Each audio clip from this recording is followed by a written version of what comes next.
Now a little bit of theory. Right? So if we have an autonomous system of differential equations with n unknowns, then suppose that we have an equilibrium point or a critical point. Right? So the fact that x0 is a critical point, so recall that this means that the right-hand side, that the right-hand side of the system evaluated at the critical point, which is x0, I will put the vector, is 0.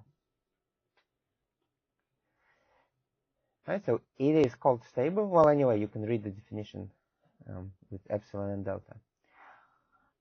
A little bit of challenge for you is to figure out how this definition is related to the illustration.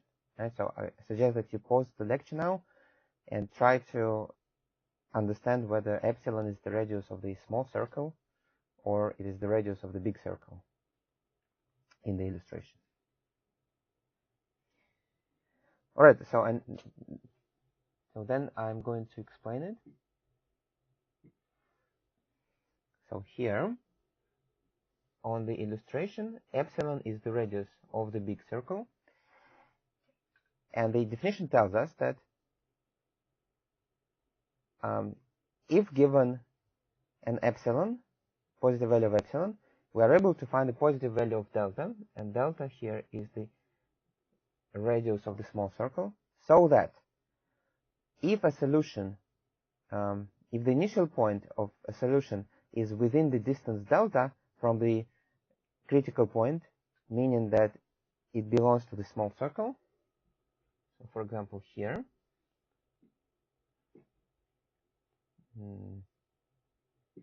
so imagine that your initial point here, then although the solution may leave the small circle, but it never is going to leave the big circle,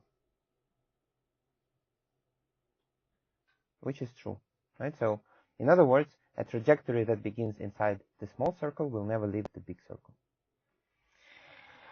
Okay, so this was just stability, but now a critical point is called asymptotically stable if first it is stable. So first it is stable, and second, this condition is satisfied. Right? So every solution that begins sufficiently close to the critical point, its limit is going to be exactly at the critical point. Right? And here are a couple of problems for you. So one of them is to formulate the definition of stability, to link it to the notion of uniform convergence. And another one, which is very challenging, so let me maybe mention it, that this one is very challenging.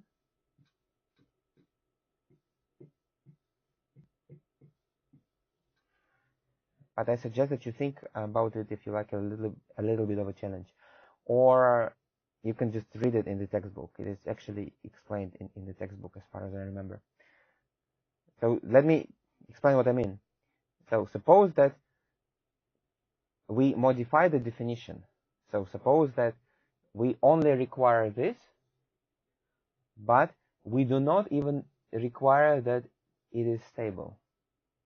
So we require that all trajectories that begin within a certain neighborhood, their limit is the given critical point. So is it possible that the system satisfies this, but it is not stable in the sense of the previous definition? And apparently it is possible. So here is a challenge for you. Invent an example, a specific example of a system of differential equations and its critical point, so that this condition is true, that the limit of every trajectory as t goes to infinity is exactly the critical point, but at the same time the system is not